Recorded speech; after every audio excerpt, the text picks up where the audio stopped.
Recording.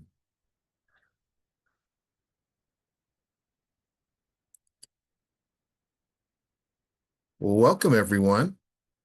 Welcome to our Day of Social Justice session with a special focus on digital equity. This event is hosted by the American Library Association Social Responsibility Roundtable, or SRRT. SRRT believes that libraries and librarians must center social responsibility by recognizing and helping to solve social problems and inequities to work for the common good. My name is Don Michael. My pronouns are he, his, and I will be moderating this session. Before we get started, I am trying to find my mouse here.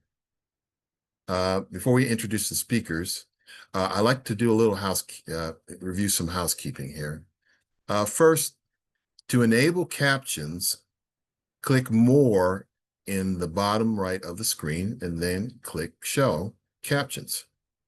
Secondly, our session today will be recorded. The recorder has already started, and the recording will be available on our website within a few weeks.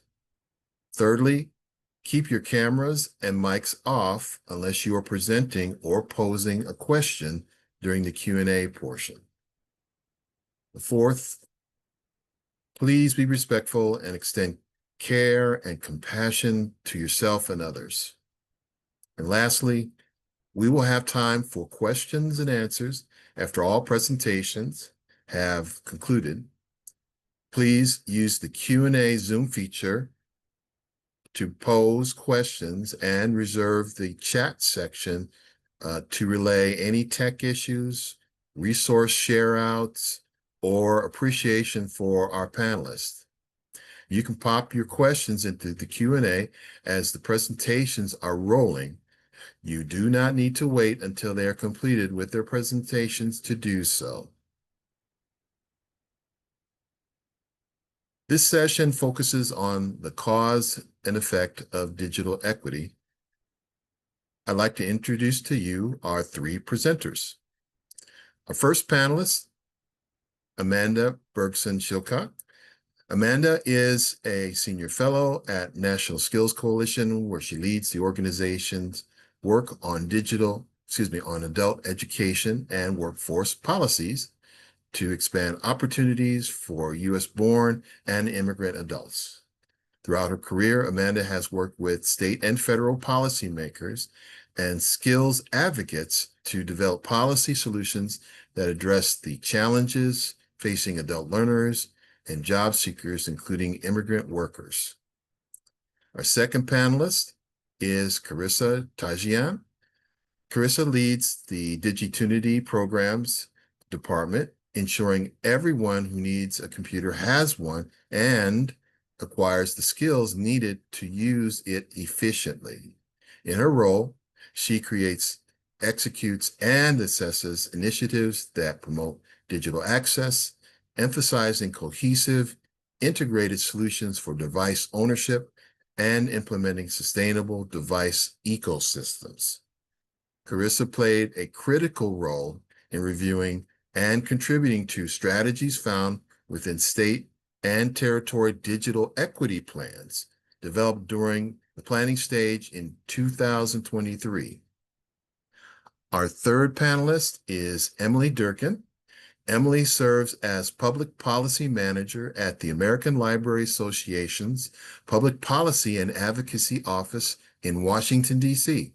Her portfolio focuses on a variety of policy areas, including broadband access and adoption, digital literacy, and prison libraries. Welcome, panel. Let's start with a presentation from Amanda, then Karisa, then Emily. We will let them individually present for approximately 20 minutes each. And at the end of all three presentations, we will discuss questions from the Q&A. It's always helpful to say which panelist your question is directed at. So without further ado, Amanda, let's hear what you have to say about cause and effect of digital equity. Thanks so much, Don, and thanks to all of you for welcoming us for this terrific discussion. I love sharing the stage with Karisa and Emily as well, longtime friends and partners in this work. I'm Amanda Bergson-Shilcock, she, her. I work for a national nonprofit called National Skills Coalition, as you heard. But the kind of big picture context I want you to have is that I have worked in public libraries since 1990.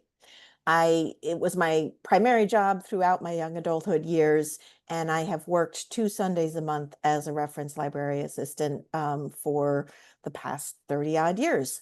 And so I still have hands-on, pretty regular engagement with library patrons. And I say that because a lot of the things I'm going to share with you today about digital skills and digital equity come out of my knowledge of public policy and the research I've done, but also come out of my real experiences with real people. I know not all of you are necessarily public librarians, but all of you are working with library users in some shape or form, and I wanted you to have that context. Okay, so if we start with the kind of big picture of shared values, folks want to have economically thriving communities. They want to have places where there are good jobs available and accessible to people. People want to have communities where people can access the resources they need, whether that means connecting with their children's teachers, accessing a telehealth appointment, particularly in rural communities, or otherwise just participating in daily society. And so what that means is we need digital equity. We need the different legs of the stool or table that make up digital inclusion. We need folks to have access to high-speed internet, digital devices, including large screen devices, which I know Karisa will talk about, and the digital skills to use those competently. This isn't news to any of you.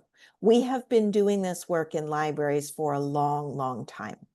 What I hope you're going to take away from my remarks today are two things. One, I'm going to point you to some specific research that my organization has done, and I warmly encourage you to steal our charts and graphs and use them if you are making the case to your library board, to your higher ups, to anyone in your community about the value of this work. Please go ahead and use our charts and graphs. Just credit National Skills Coalition. We love it when people do that. And then the second thing I hope that you're going to take away from my conversation is an affirmation that your skepticism and your baloney detector are badly needed in this moment, particularly in conversations around AI. So let's start with the first things first. My organization, National Skills Coalition, did a study about a year and a half, 2 years ago now, that looked at 43 million help wanted ads to understand the demand for digital skills across the labor market. And if you ask most elected officials or journalists or, people who don't think about this for a living, what kind of jobs require computer skills? They will say, well, desk jobs, white collar jobs, jobs in finance or insurance or things like that. And that's true. Those jobs do. But what our research found is that overwhelmingly, even jobs that require a high school diploma, even jobs that require 0 to 2 years of experience, and even jobs in agriculture, manufacturing, retail, now require digital skills. And again, this is probably not news to many of you because you're already seeing library users come in, ask for your help with job applications, ask for your help navigating an unemployment website, trying to complete an online course, or ask you to proctor an online test, asking for your help in navigating a requirement of their job, right? I've helped a home health aide who couldn't figure out how to turn on the geolocation in the app. And so she wasn't able to get paid because she couldn't prove to her employer that she wasn't physically at the patient's house during the time that she was providing services, right? So these issues crop up all over the place. And there are some kind of fun and silly examples that came out of our research. In the ag sector, many of you may not know that there is such a thing as Fitbit for cows. So there are medical devices for cows that stay on them, almost like kind of a necklace.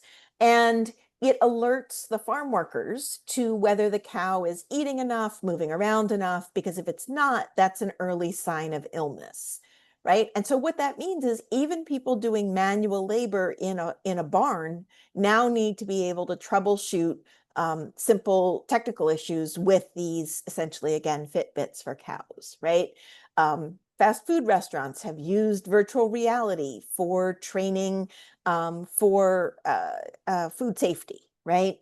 There are ways in which folks are using mobile apps on construction job sites, right? So if you're the plumber or the electrician and you have to submit a work order change to the general contractor, if you don't do that timely, then the whole building job could get held up, right? And so your ability to use your smartphone deftly and use the 5 or 6 different kinds of mobile apps that various contractors might require you to use really depends, on being able to do that in order for you to keep your job and for the job to keep moving in a timely fashion. So that's what our research found. 92% of those 43 million job ads required digital or likely digital skills. And if you want to dig into the details of that data, I am going to drop the slides, or rather the report, into the chat.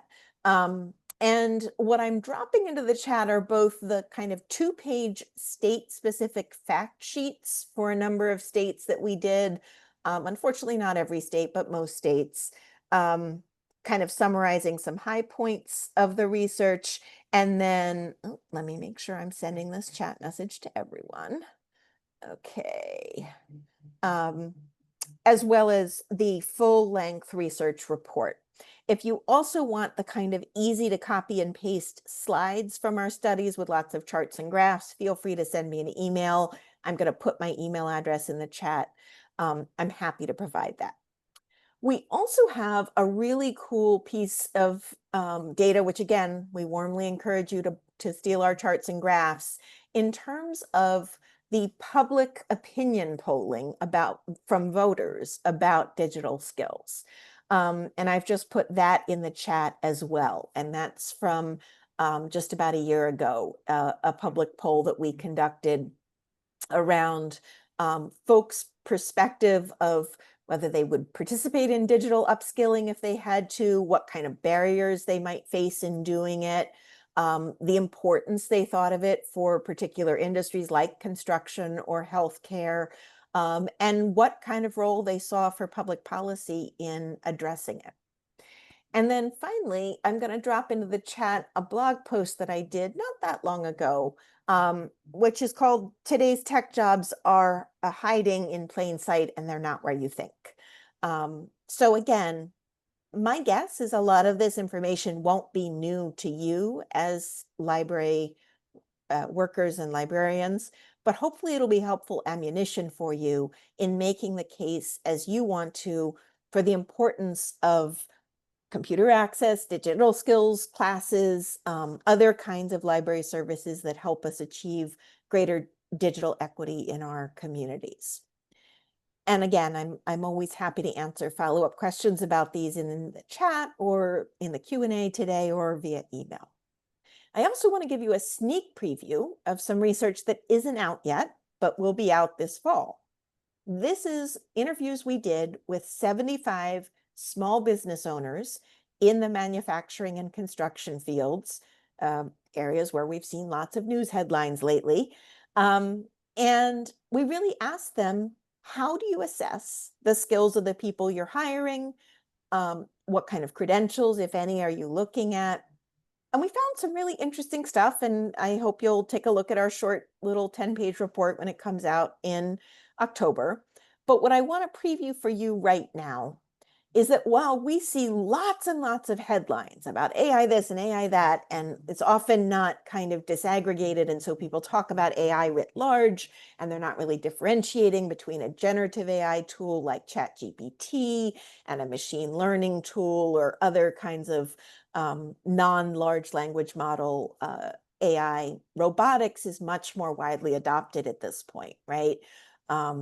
other kinds of machine learning. Anyone who's ever gotten a fraud alert from their credit card company on their cell phone can tell you, oh yeah, Visa and MasterCard, they are using machine learning, right? They are sifting through billions of transactions, and their software is flagging based on the algorithms they've programmed in which transactions they think are likely to be fraudulent, right? So AI exists in the labor market, but I encourage you to put on your skeptic's hat when you hear big claims like, everyone needs to become a prompt engineer, or people should be using ChatGPT at least X amount of time per day, or 30% of skills will be replaced by AI. You want to look first at who's making that claim. If the person who's making that claim works for a consulting firm that makes money off of selling automation services, be alert to that. If the person who's making that claim works for an AI company that is currently seeking its next round of venture capital funding, be alert to that. Don't just assume that there is robust underlying data unless you actually see robust underlying data. And I say that to say, I know libraries are under intense pressures right now. There's pressures around collection development access and restrictions. There's pressures around purchasing budgets. There's pressures around staff. There's pressures around unionization and worker organizing. There are pressures around the political environment that we are all finding ourselves navigating from day to day. Pressures around AI are things that librarians are really well positioned to take a look at, because we have been teaching media and information literacy for decades. This is what we do.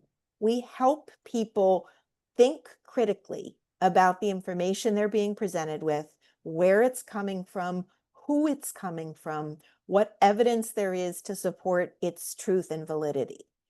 And so I'm emphasizing this just because I know there's just this blizzard of news headlines right now.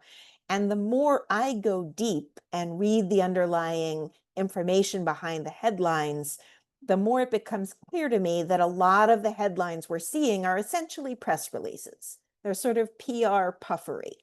And so you really do want to err on the side of using that critical thinking lens before your library scrambles to try to respond to something that may not yet be reality and may never become reality.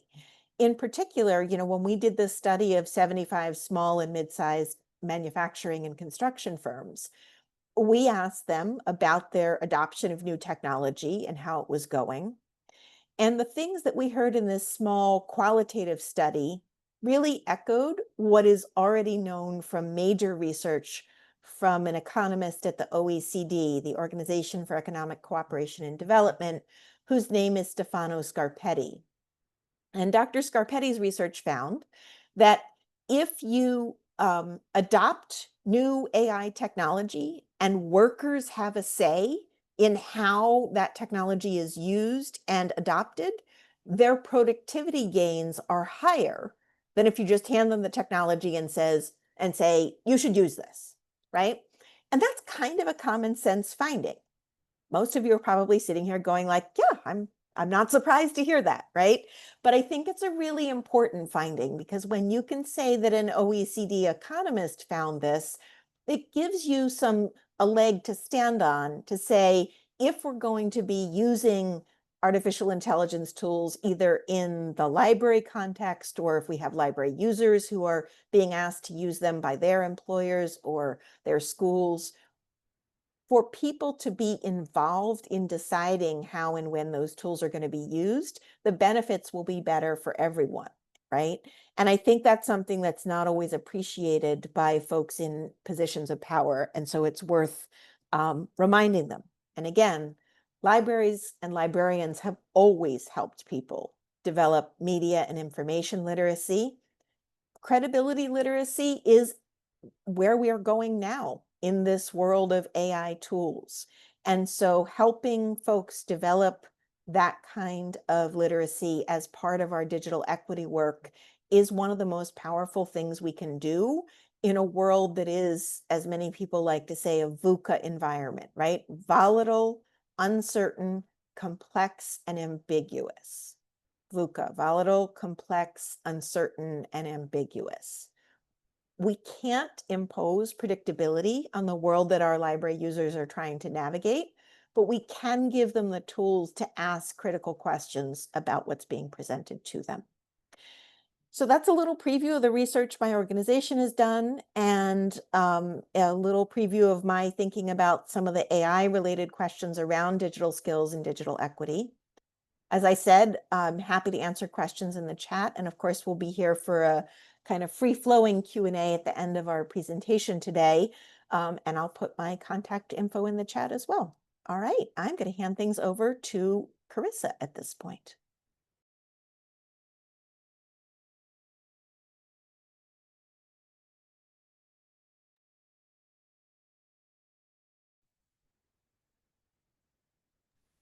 Thank you, Amanda.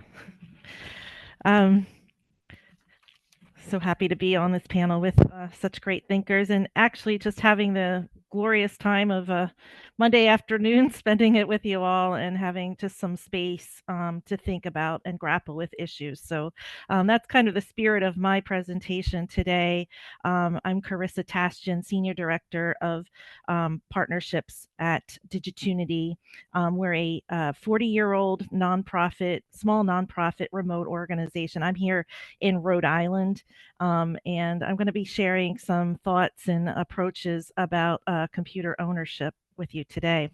So to kick us off, I do have slides. I hope you're seeing them okay. Please, Don, speak up if you can't see them. No, we can see it. We can see it. Great, thank you. I like the confirmation of that.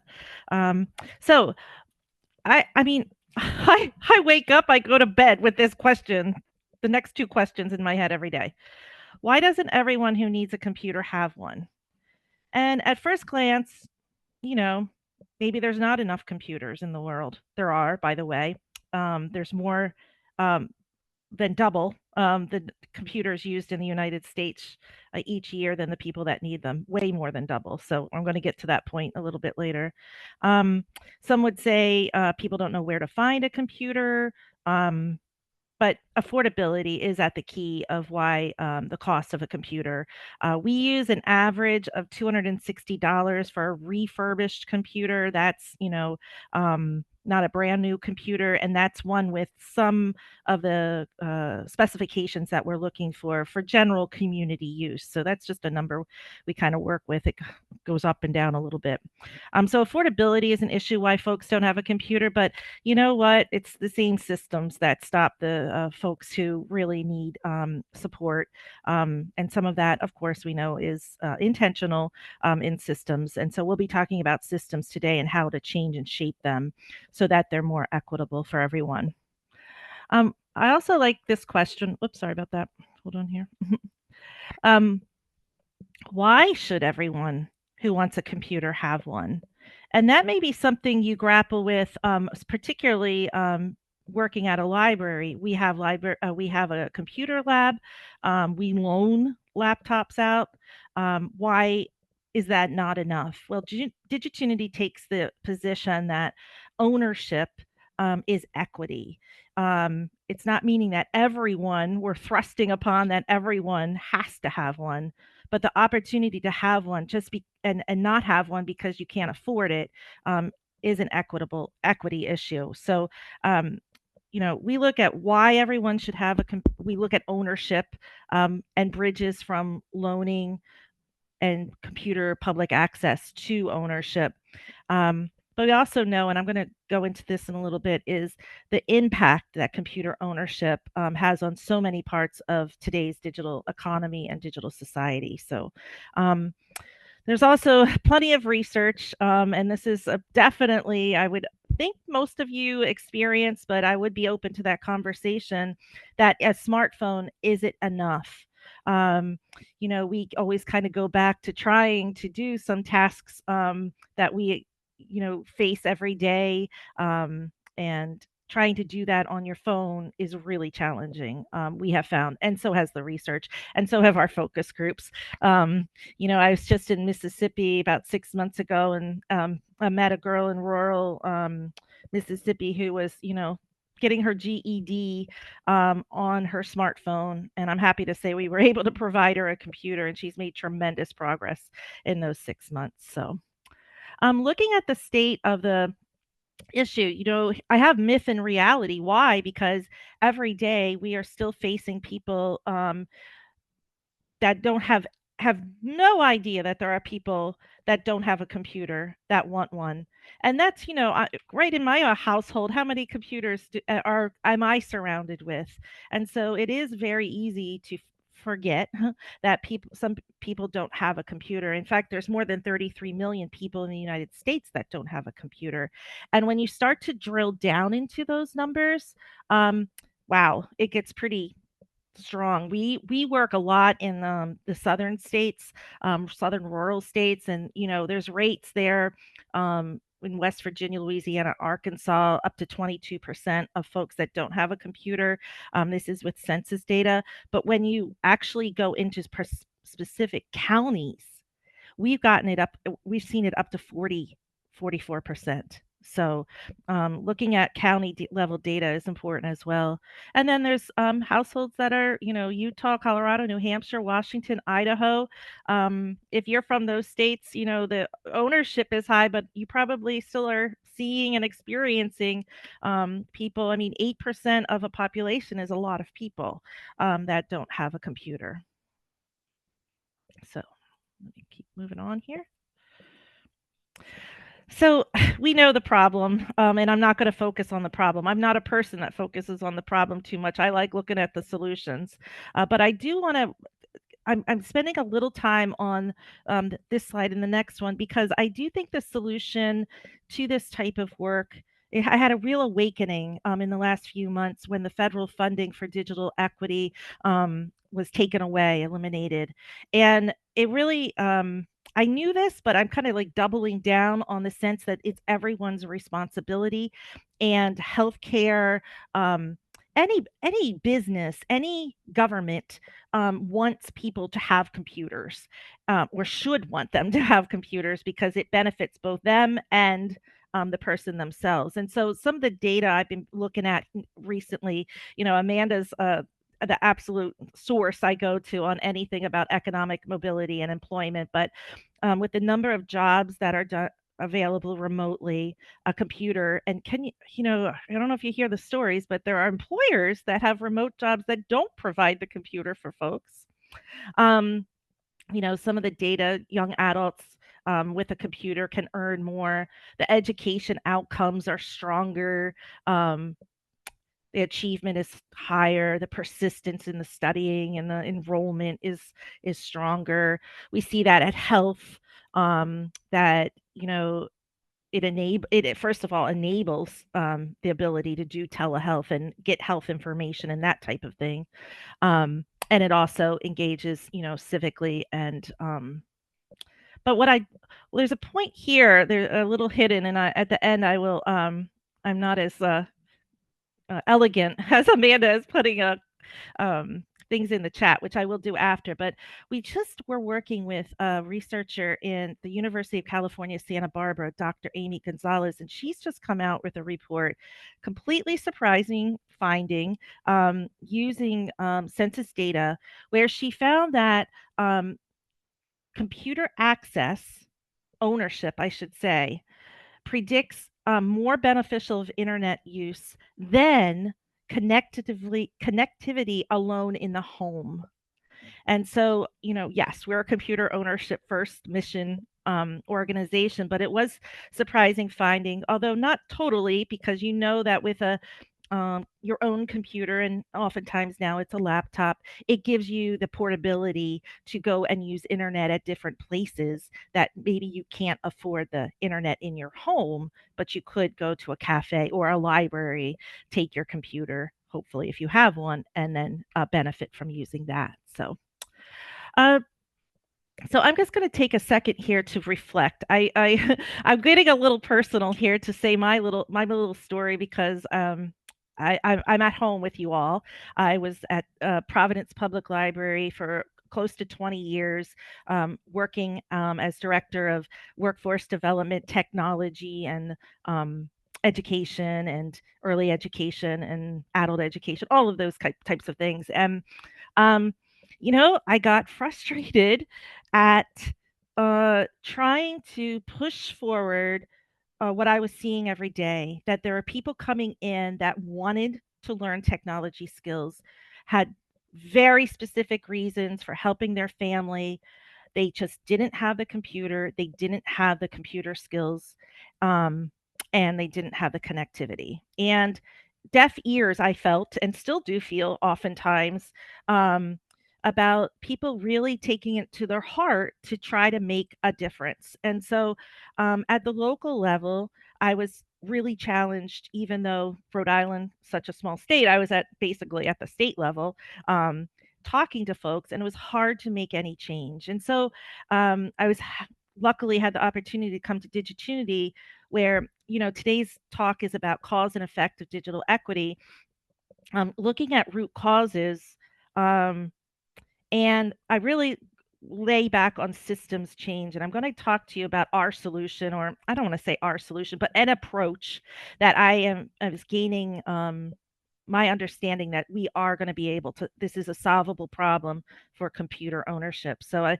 had that story about it's going to take policy change, and that's hard to do at the local level. But tweaks at that local level, if you could get your city or your state to their surplus computers be donated back for community use, not all of them, but a portion of them, and be refurbished to the community. The computers are in your state, but they just need policy and the will to do that type of thing. Alignment, working with a healthcare system. They need, folks there are working and desperate for, we're doing this work in Mississippi in behavioral health. People are going out and they want to continue their treatment, but they don't have a computer to do the telehealth. And then they're having, setbacks because of it. And here, lo and behold, the staff at these behavioral health centers want to provide digital skills and digital access. They just need a little boost up and a little, direction in how to do that. And so I just keep seeing all of these beautiful things happening. What is happening, though, in my view, is they're not connected, and it's somewhat wasting resources and energy, where if we come together a little bit more on alignment, that can be stretched a little bit further, and maybe a little more less band-aids. And I'm going to get into that in a minute. My reflection on band-aid band-aids solutions. But right now you can say there's not an organized system for getting a no cost and low cost computer. We've talked to plenty of folks. In fact, I was on a state website today, and they haven't updated it in a long time. And it said on there to their residents, go out to Craigslist if you need a computer, and go to try to find one there. Oh my gosh. In our interviews with folks, we found that people are going to pawn shops, Walmart, and getting subpar computers that don't meet their needs. And so the money is wasted, on and on, many different levels. Of course, you can find the computer, but is it appropriate for your how you want to use it, and how much does it cost? So those things happen. We're trying to look at that. As you know, the federal funding on every direction is, adult education has been affected, workforce development, of course, libraries are being affected. And so federal funding is not the solution, in my opinion. I've been through federal funding of BTOP close to 15, 20 years ago. So I'm feeling seasoned, and I have my armor on enough to know that this ecosystem that I'm going to share with you, I think, is really the way forward. Because if government funding is taken out, then if you have a healthy ecosystem with other sectors and other players, they can come and help and fill in at those times, especially when you need it, like right now. And we really do double down on the idea of computer reuse. I'm sorry I don't have the statistics with me today, but we do know that there's more than enough computers in the United States that are the refresh on them is about 2, 3, 4 years from, and they're very good computers from corporations. But a lot of those computers either go to the landfill or they're sold back and then they're oftentimes recycled or taken apart for parts. And there's a layer in there where they could have been used back for community good. So that's, we look at those kind of things too. I'm not going to go through this red slide at all, piece by piece, but the idea is here that if we could get multi-sectors together and get the reuse and really look at things as a system, not just digital equity or not just library, but everyone is contributing for us to a computer ownership. I think that we can, I know, I've seen lots of glimmers are happening across the country when folks come together and have a shared goal of computer ownership for their residents. This is I'm not a graphic artist. My boss would kill me if he saw this, but this is my version of the journey to owning a computer because it's this simple. You know, you're someone in the community, you don't have the funds for it. We should be, and we know word of mouth or community org like the library or digital navigators can say, hey, this is where you can go get a free or low cost computer if you need one. You've been using the computer here every day. I know it'd be more, you know, your whole family needs, more access at hours that we're not open. So, on and on. Here's where you go get it. And then here's where you get the computer skills. And here's where you get the tech help. And here's where you get the help desk support. And that will take you on your road to the education, employment, healthcare goals that you have. This is it. And that's why I wake up every morning and say, why can't we do this? And we're going to. So an ecosystem approach, it brings stakeholders together. It gets everything in a mutual reinforcing way. It brings efficiencies, but no single organization can do this on their own.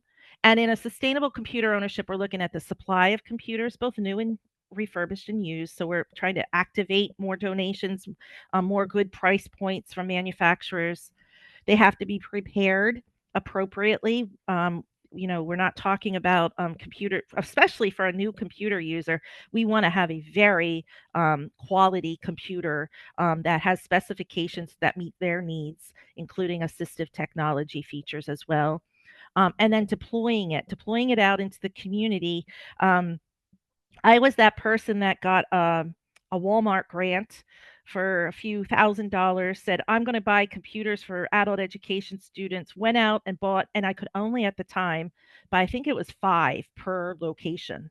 So I had staff going out all over to, round up all these computers, and they show up in my office. And I was like, whoa, what do I do with these? I needed to label them, inventory them, check them, have a process for vetting them for the community. I don't want it to seem overwhelming, but these steps will make for more meaningful use rather than the computer and all this work of a computer sitting in a closet and not being used. Again, I'm on an ecosystem direction, but these are all the benefits that I don't think are often described transparently about what an ecosystem, and again, resilience and redundancy and sustainability. I'm very serious that the money should not be, a one time. We should have this opportunity for the future. So I have ideas of what you can do, awareness, go ahead and help reuse, donate computers. There's lots of things. Be a connector, not a silo, as I like to say. So thank you, Don. Thank you, Karisa. I also put the sustainable device ecosystem in the chat. Ah, you're good. Thank you so much. Yes, ma'am. And now we're going to hear from Emily. Thanks, Don. Let me just get myself situated with my slides really quick so I can share them. And then I will get started.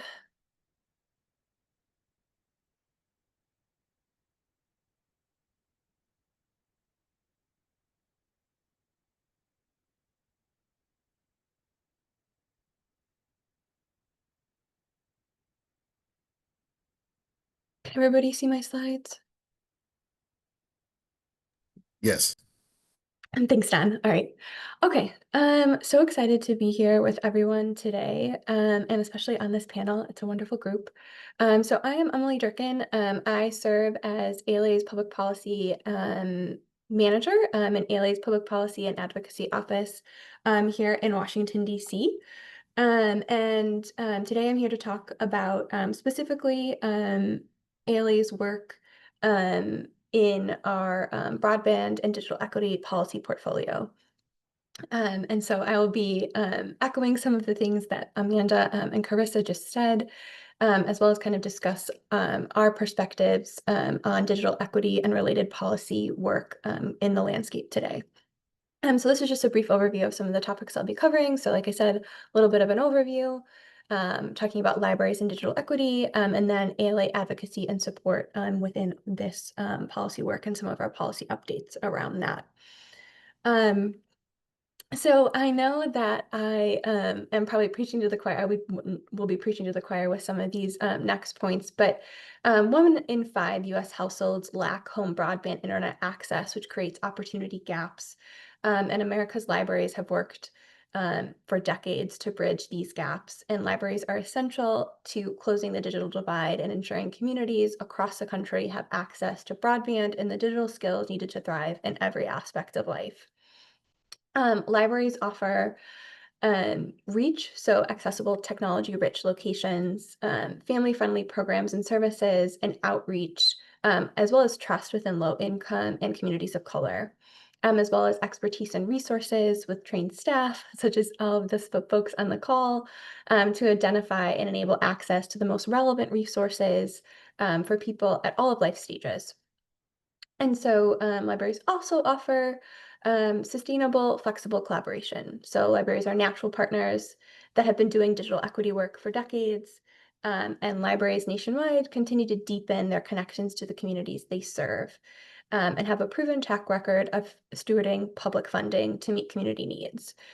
Based on a survey that came out of the Public Library Association, their Strong Community Survey, 98% of public libraries have at least one type of partnership with an external organization, just continuing to demonstrate that important role libraries play in their community as well as in partnership, since I think specifically given this moment and in this political landscape, working together in partnership and in coalition is more important than ever.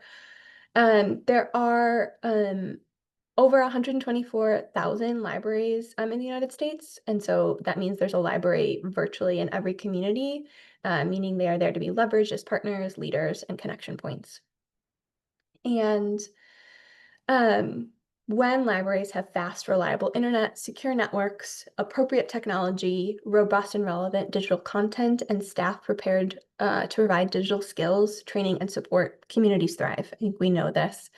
Library investments in these areas pay dividends, and libraries should be eligible to participate in programs that expand digital opportunities and skills alongside broadband deployment initiatives. Some of those offered by the National Telecommunications and Information Administration, which I'll touch on a little bit later in my presentation. But just to kind of close a little bit of that out, that libraries are just essential to ensuring that folks have access to public computers and Wi-Fi connections, as well as training digital skills and assisting patrons with getting connected at home as well. So with that, I will move on to ALA advocacy and support. So to give a little bit of background about ALA's Public Policy and Advocacy Office, if you're not familiar, ALA's Public Policy and Advocacy Office works to secure policies that support libraries.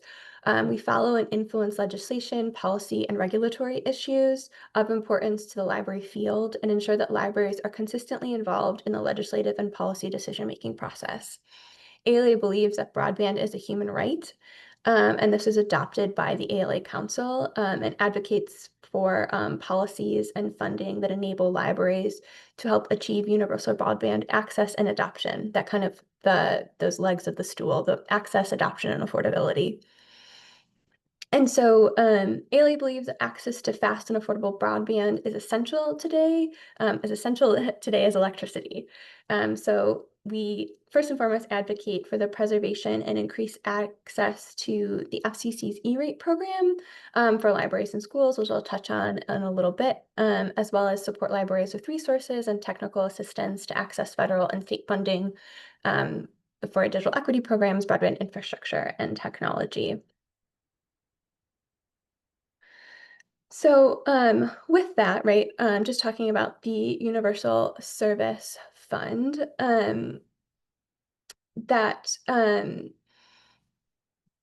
thanks to so giving a little bit of an overview. So thanks to the foresight of some key senators in 1996, the Telecommunications Act funded and defined the current Universal Service Fund, which is comprised of 4 programs. And one of those programs is the E-rate program, which fueled the adoption of high-capacity broadband by libraries across the country.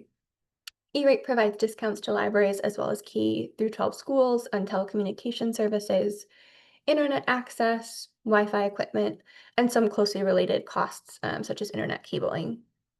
And discounts can range from 20 to 90%. And E-rate has played a pivotal role in helping libraries connect their users to the internet. In 1996, only 44% of libraries had any kind of internet access, and then just 4 years later, due in large part to the E-rate program, 96% of libraries were able to offer public internet access to users. As I mentioned, based on my previous slide, ALA advocates actively to ensure public libraries benefit from this program, including kind of streamlining of application processes and advocating for some of those things. And E-rate sustains connectivity in approximately half of US public libraries and shapes the information technology landscape for millions of Americans. For nearly 30 years, like I said, ALA has worked to ensure the program stays current for the needs of robust broadband network, boost library participation in the program, and then streamline application and review processes. Including some advocacy highlights regarding changes to the E-rate program to increase rural and tribal participation, and then support the use of E-rate funds for network security. And what you're seeing right here on this slide is some of our advocacy efforts as of late. So there were 2 Supreme Court combined cases before the Supreme Court at the beginning of this year that were around the constitutionality of the Universal Service Fund, which I mentioned earlier, that E-rate is a program that is part of the Universal Service Fund programs.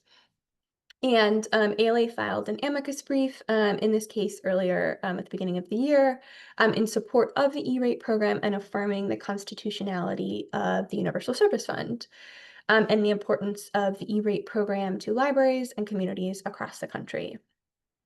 Some good news in a landscape where there hasn't been a ton of good news lately. But in a 6-3 decision in June, the Supreme Court upheld the Universal Service Fund. So that was a Supreme Court win for the Universal Service Fund and the E-rate program and communities across the country. And so what you're seeing, the photo on the slide is some advocates at the beginning of the year at a press conference the day of the Supreme Court heard oral arguments with Senator Markey from Massachusetts, discussing where we were, rallying around showing up and defending E-rate. Now that we had a Supreme Court win, the conversation will now go back to Congress regarding USF reform, specifically reform to future-proof the fund and reduce barriers to access. And so we are engaging in those conversations around ensuring that that there is a sustainable, predictable, and long-term funding solution for the Universal Service Fund, but most importantly for E-rate specifically. So that's some things related to some recent advocacy and some wins on that front. Also, in terms of some other kind of E-rate enhancement programs, so it's the Recently, there were 2 enhancement programs by the FCC, part of a Learn Without Limits initiative that would have allowed E-rate funds to be used for hotspot lending. It relied on matching funds for libraries and schools, and it fell within the existing E-rate budget cap and was carefully structured to do so. Unfortunately, the E-rate hotspot lending program has fallen within the window called under a Congressional Review Act, or a CRA, which basically is a look-back period, which allows the current Congress to look back at Congress under the previous administration, and Congress is currently moving to overturn the program. We are actively holding meetings within the House because unfortunately the Senate passed the CRA, but we are actively holding meetings within the House with library advocates to demonstrate the importance of hotspots. I think I'll touch on it in a moment, but I think at the start of the pandemic, we could see how incredibly important hotspots were to extending Wi-Fi services out to folks who couldn't needed in that internet access. So hotspots, we know in talking with many libraries that you just can't keep hotspots on the shelves, whether you have 5 or you have 500, that they are always in use and always in circulation. So this was an incredible program, and it's unfortunate right now that there is efforts in Congress to roll it back. But like I said, we are actively in meetings on the Hill to advocate for the importance of this program. And because that they are trying to overturn the program, there are over 800 libraries and schools that applied for the program that are kind of in a limbo, they are in a limbo, excuse me, regarding this funding right now.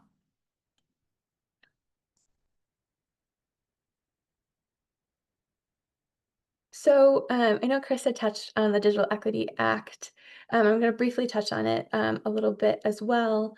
But the Digital Equity Act is another area of our policy work, which relates. So the Digital Equity Act was a $2.75 billion program with funds for state plannings, the implementation, and national competitive grants. The aim was to ensure all communities could access and use the internet to meet their needs and improve lives. It was an opportunity to work collaboratively to close the digital divide, and it prioritized covered populations who are disproportionately impacted by digital inequity.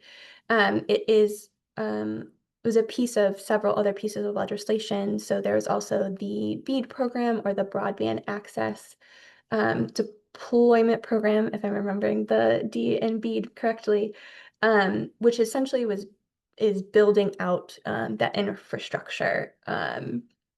So building out in order to increase adoption of high-speed internet. And then the Digital Equity Act is that skills building piece as well, and libraries were eligible for it. Unfortunately, on May 9th, the current administration canceled those programs. The Digital Equity Act is a congressionally authorized program,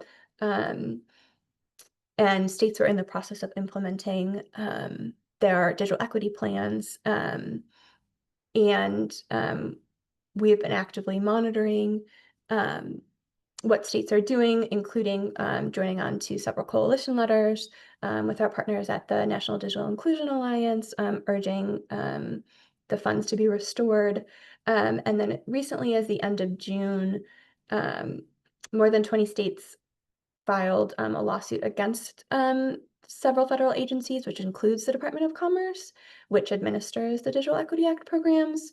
The lawsuit argues that these federal agencies have terminated billions of dollars in funding by unlawfully invoking an Office of Management and Budget Regulation. So lots of changes happening at the federal level with this funding as well. We have some resources that I will link to at the end where you can reach out. We have a kind of a template letter and an FAQ that we update regularly, but a template letter for you to reach out to your your representatives, as well as your Congress members, as well as your state's attorney general, to encourage them to save the Digital Equity Act and this critical funding, this once in a generation opportunity, specifically looking at how the Digital Equity Act was comprised of the state capacity grants, and then a national competitive grant, which is that once in a lifetime opportunity, specifically for the digital skills piece, right? That crucial piece that libraries do so well. So, yep, covered both of those. Okay, and then right here is staying up to date and kind of what is next. So that QR code will take you directly to our ALA Digital Equity resources for libraries page. And there's also a link as well. It's our page that has resources related to all of the things that I've listed here, as we have a map so you can still access all of their state's plans, even though the Digital Equity Act is currently in limbo, but as well as a bunch of resources to connect with partners, how to start partnering with folks if you haven't partnered with other folks as well. And just kind of robust resources in order to support your digital equity work, whether that be just getting started or if you've been working in this space for a long time or looking to connect with other folks. Speaking of connecting with other folks, we have a digital inclusion working group. I co-lead the group with my colleague, Megan Janicki. We meet monthly as well as have an accompanying Connect space, but we meet monthly to discuss all things related to digital equity and inclusion. It's an informal peer-to-peer learning group that any library worker is welcome to join. You do not have to be an ALA member to join. If you would like to join please just email me and I'll make sure you get the resources you need to be connected to that. I'll drop my contact information in the chat. But we cover topics that range from last week we talked about the restructuring of BEAD, as well as we discuss how to start into digital navigation, how to start working with digital navigators if you haven't. Lots of different areas that we cover there as well. And then the other thing I will cover, I have one other thing I want to cover before I end here today, but to sign up for our ALA advocacy alerts. So we advocate for and with libraries to ensure their eligibility and inclusion in federal, state, and local programs. And so our ALA advocacy alerts are the best way to stay up to date with our policy work, as well as how to get involved and how to support this work. We know this is an incredibly challenging time for libraries across the board on so many different fronts.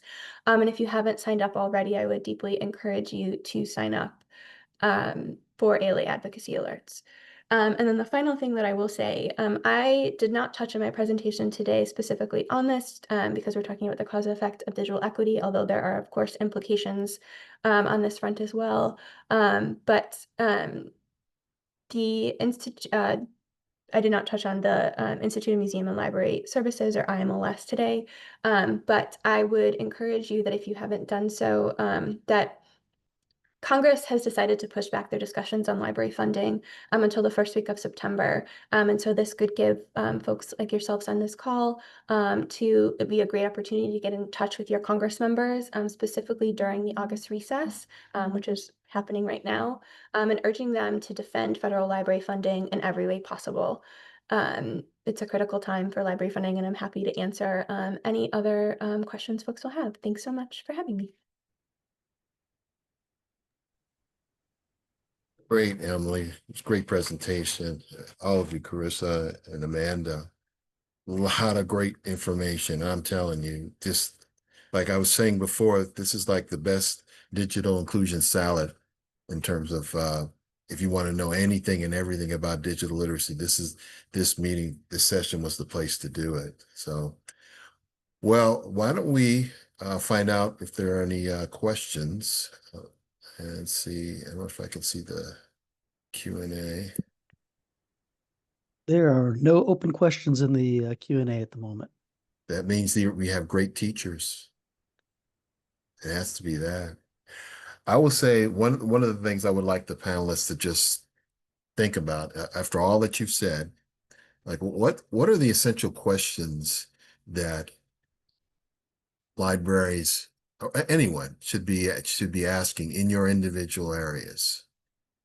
And any of you could answer that question, or I would hope all of you would.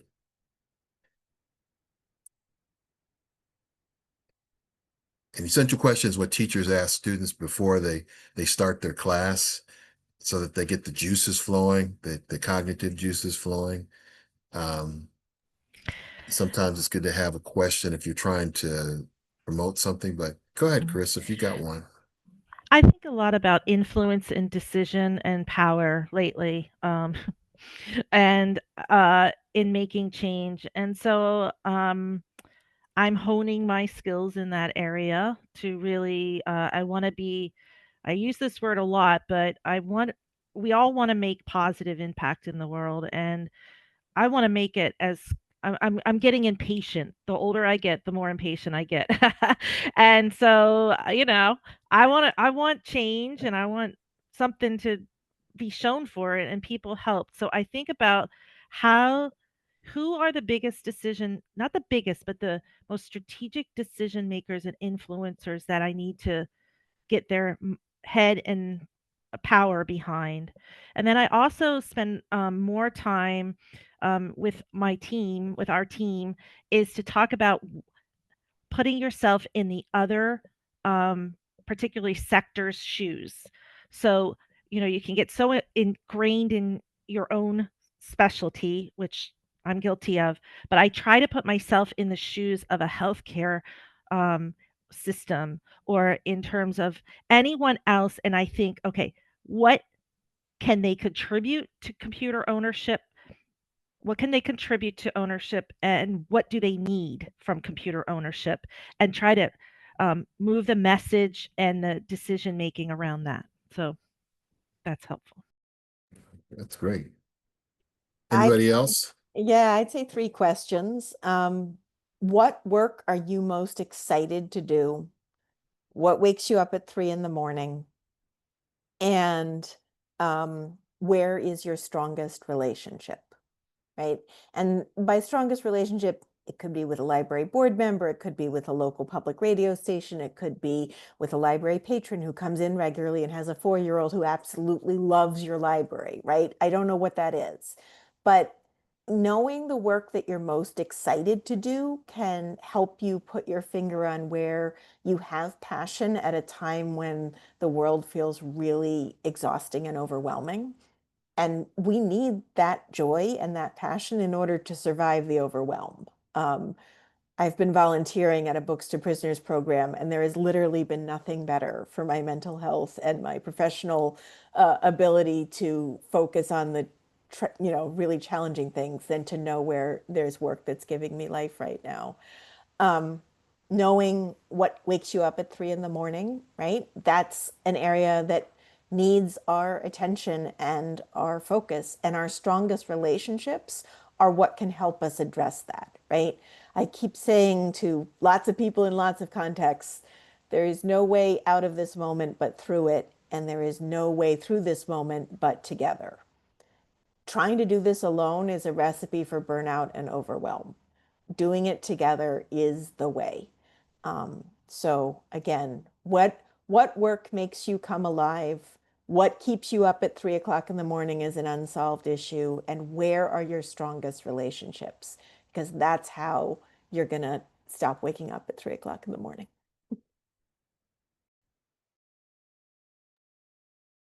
Anybody else on the panel? Good. You can also, if you have a question, you can unmute yourself now and just pose that question if you'd like.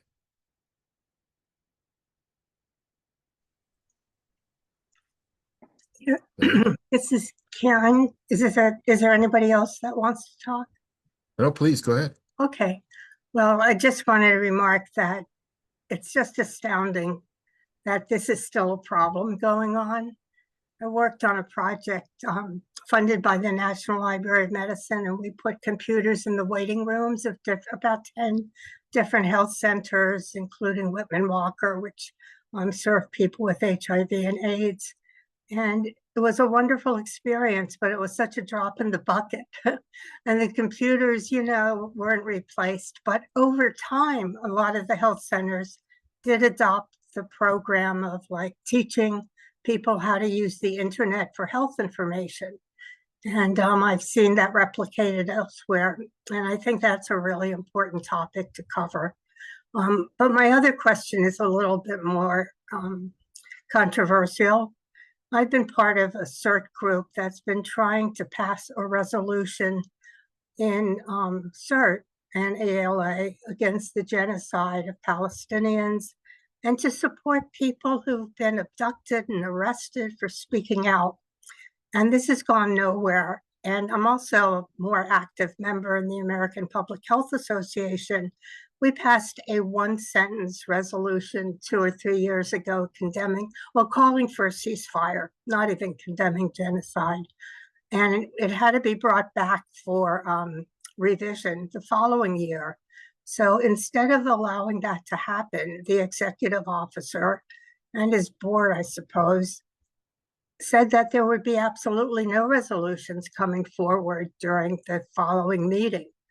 And this has happened in the American Historical Association, the Modern Language Association, AMA, the American Medical Association, never even commented on any of these issues, including the starvation of so many people.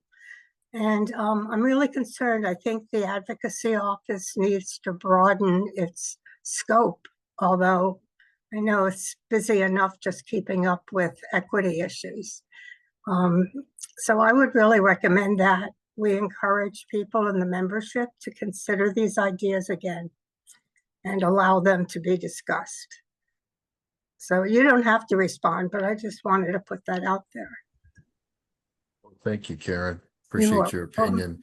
You just Thanks. jogged my memory about, and I work in the area of academic libraries. And so typically academic libraries believe that their students, when they come to their school, that they don't need digital literacy training. And it's so that's what I've been basically putting my effort in all these years, as well as the idea that once they had that thought 20 years ago, they realized that they didn't have to spend funding on training. So you have the dilemma where there's the belief that that 100% of the students are getting technology or have the technology training, but they really don't. And there's no evidence that they do, but yet that collateral damage goes on unchecked at some of these situations. So yeah, speaking up is good, but it seems like sometimes that the money is too good to avoid people losing students to the crack, at least in academic situations. So there's my little piece as well. So does anybody else have anything to say? Just unmute your mic, please. Well, I'm putting something into the chat. There was a recent article that was shared, and this is just to basically add to our cause and effect that the issue of digital equity and digital inclusion is still going on, and even Harvard has gotten into the fray of actually trying to explain that it's still basically an issue that we need to resolve, and people need to get behind it in all the areas that we talked about today, particularly as well. Right. This is a great panel. They are great teachers. That's why we brought them together. So we probably answered all the people's questions as far as I'm concerned. So what I'd like, yes. Oh, I'm wondering if we might just also throw a question out to folks. I'd love to hear about work that people are doing in their own library context on digital equity. So even if you don't have a question for us, if there's something you want to share about your own work, I'd love to hear it.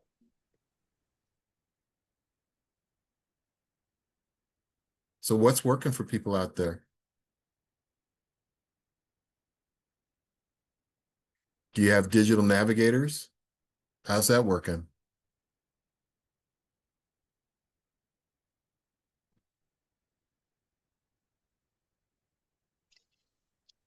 See. This is Charlotte. Can everybody hear me okay? Yes, ma'am. Yes, we can. So I work in the Arlington, Virginia Public Libraries, and I just want to uplift something that the DC Public Library did recently, that I was invited to go to, is they hosted a Digital Navigator Summit, and they invited everyone in the area that works on digital equity to come. So that included libraries, but it also included like folks in the local government and other service providers, so that we could all network and share what our individual organizations offer. So then I can take that back to my library, and when somebody comes in and is like, needs a no cost digital skills class, or they need to know like what organizations they can go to get a refurbished laptop, like I have a list of like and a map of all like the organizations in the area and what they specifically offer. And so we have like a live online map that we're like everyone is connected to, and we're continually adding to, so that like all that information lives in one place. I will say, congratulations on all that good work. Yeah, we're cheering DC and Northern Virginia along. You have some great refurbishers there, by the way. Probably know them. But where one thing that I have seen, I don't know if the others on the call have, but as a result of the state digital equity planning that states had to do, even though the money for implementation is not there, some of the states have gone ahead and created resource finders. I know for sure North Carolina, they have a burgeoning resource finder that has all kinds of digital equity resources, and it's tied into 211, 311, and all kinds of things, and it's continuing to be improved. And I know California has had the same as well. So there's, that's a win we can count on, and just make sure that you know about them, you're sharing your resources, and they know about your resources. That's a really big thing, is that they know about your resources as well. So I just put in the chat, our solution in one of our solutions for devices in Charlotte, North Carolina is being solved by Goodwill. So what Goodwill does is it takes all of the technology that you would see at the different Goodwill sites in any city, and they put them all in one really fantastic store. So if your Goodwill hasn't done that yet in your area, go ahead and click on the link in the chat and take a look at what we have, and it's fantastic, really fantastic. I send my students there all the time. So that would be one of my suggestions. Anybody else with solution? I know that someone was it Karen, he taught med students email, and now you can't keep up. So I'm thinking two things already. First, they're med students, right? And second, that you can't keep up. Yeah. No, we were teaching med students the basics of internet etiquette. Remember that? And listservs and FTP and all this. And then we had something called computer docs, where we invited the doctors, the attendings, to come in for an evening of learning how to do searching and things like that. And now, I mean, I can't keep up with any of this stuff, and need them to teach me. But I think the teaching component of digital equity is extremely important, because I taught computer basics to a group of people who had incredibly low literacy skills, where they would read word by word by word, and we would stop and ask, do you understand what's happening? These are medical articles. And we realized that people needed a lot more training in the topic and the subject matter, as well as the literacy skills. And it really is a skill to teach those skills. You know, it's not something just anybody can sit down and do. I agree. Yeah, absolutely true. And I like the fact that the group that you're teaching are the cream of the crop. They're the top of the top, and yet still, you know, they benefit from training in the area of digital literacy. We actually proved that at Central Piedmont Community College by looking at the demographics of the people who were coming for lessons. And we proved it by the grade point average of the people coming to see us. And it was like 18 to 20, 23% of the folks that came to see us had a grade point average of 4.0 to 3.0. I mean, so you have to think about, you know, the assumption, well, why is that? That's the assumption that many administrators at academic schools, of course, are making the assumption that these folks who are you know, they have a high grade point average, therefore they don't need training. And it just isn't always true. There's that collateral number that sort of gets missed, but don't let me get started here. But thank you, Karen, for opening up that area, at least that track of what we're talking about today. I know we're getting close to the end. Let's see what we got here. Amanda said she taught FTP and when it was called the World Wide Web. You know, I actually remember those days as well too. And then someone else said they did the same thing too. Yeah, and I've said basically in the change.org page that I created that librarians were the first digital trainers. Because they had to be. They were the first ones to get public access to computers. So who else was going to teach them, right? But you all know that. It's so that. How are we doing on time, Derek? Should have about 5 minutes. Oh, we got about 10 minutes left or so. Okay, we're moving fast. All right. And I actually had a question that is in the chat there. We already have heard of funding cuts for library support at the national level. Does anyone know if there are any legislative action either in support or against libraries at the state level concerning digital equity? I can flag a couple of related issues. So the short answer is I don't have a great answer on the specific question, but I can flag two things. One is there are still some state governors that are still dispensing the end of their American Rescue Plan Act funding. So as well as other sources. So for example, Tennessee and Kansas have recently announced some digital equity grants that their governors put out without pulling on that national digital equity funding that's been frozen / potentially canceled, as Emily talked about.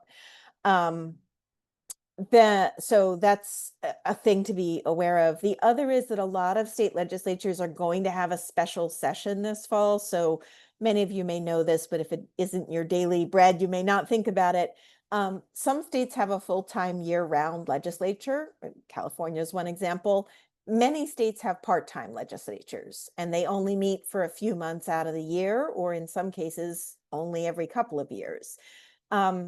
A lot of states are going to have a special session this fall because they are having a budget crisis because of the Medicaid cuts that happened in the bill that Congress passed about a month ago. So the bad news about that is that your state may be dealing with significant budget cuts. The good news about that is that your state legislators will be in the same place at the same time in legislative sessions this fall. And this is exactly the moment to be talking to them about all of the ways in which libraries are called upon to plug all these needs in society and need to be appropriately resourced to plug all these gaps in society. So, you know, we do a lot of conversation about state level advocacy at National Skills Coalition. We have 14 state level coalitions. I'm happy to chat with folks offline. I will also flag that there have been efforts in Congress to forbid state legislatures from passing any AI-related legislation.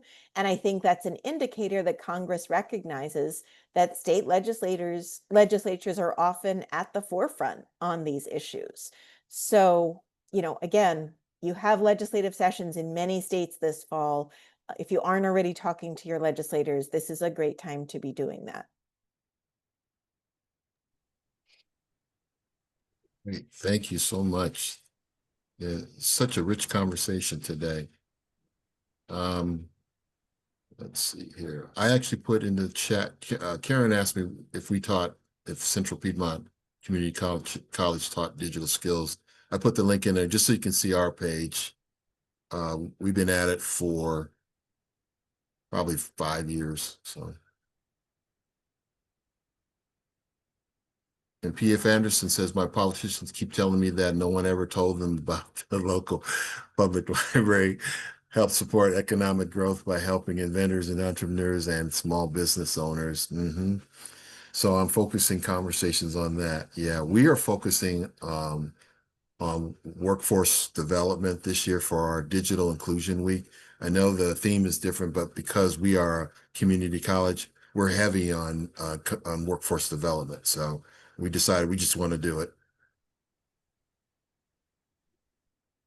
Tech changes, humans don't. How true, very true. I'm looking through the chat to make sure I haven't missed everybody here.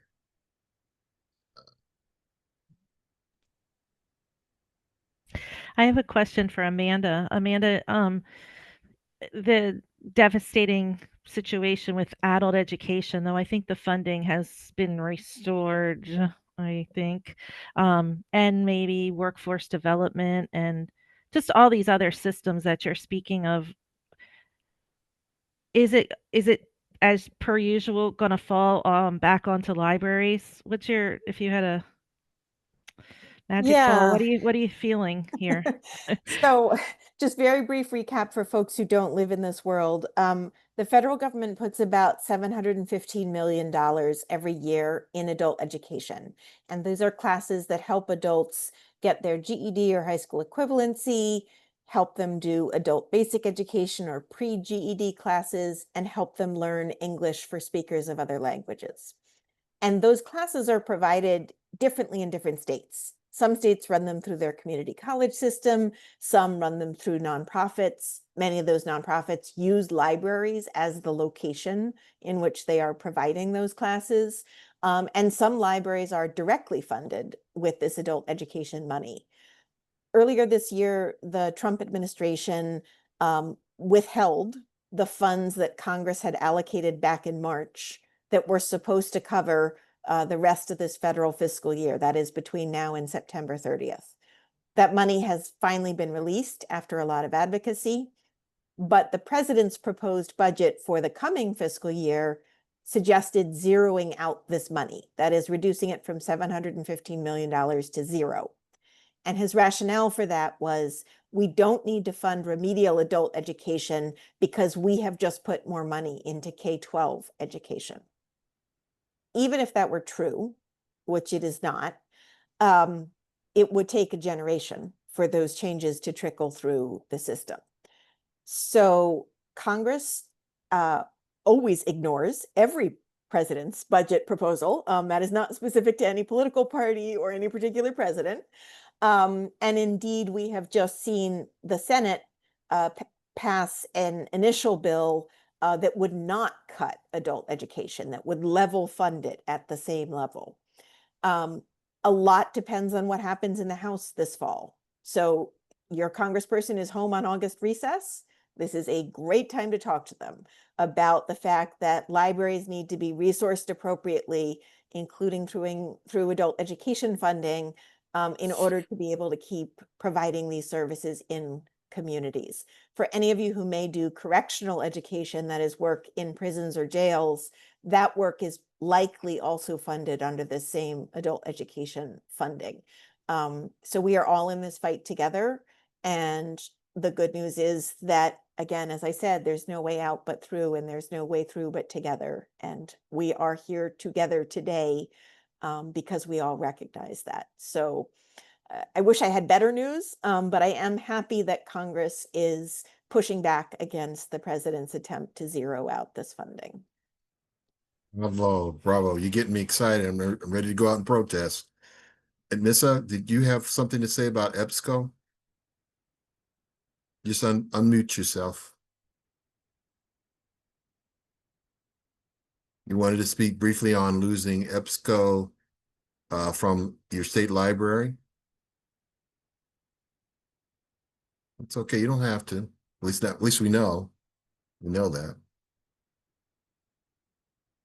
All right. Anybody else have anything they'd like to contribute? Good, bad, innovative? Nobody's been arrested yet? I don't know if you'd be here if you were ready to, you were arrested already. Oh, okay. You ready now? Go ahead. You sure it didn't work? Okay. Uh, uh, there's a technology problem here. It's unmuted and it didn't work.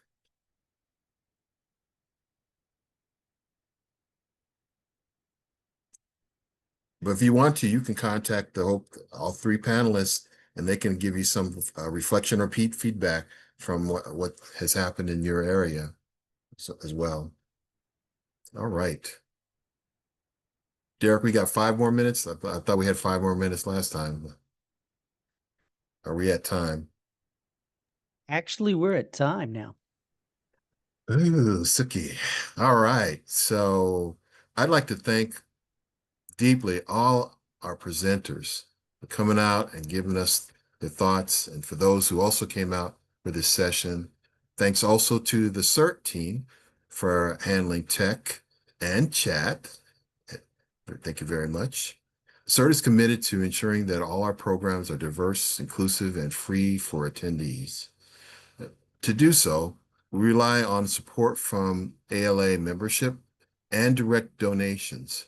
You can help champion our roundtable's mission by donating at the link provided, and I hope that will be provided in the chat, and joining our joining SRRT as a member. You can make a general gift or select the SRRT task force or the award you wish to support. Please help us maintain our high quality programming, the core values that sustains it, and our commitment to accessibility by making a donation, becoming a member of a SRRT team, SRRT committee, or helping to spread the word about our roundtable events. Thank you, everyone, so much.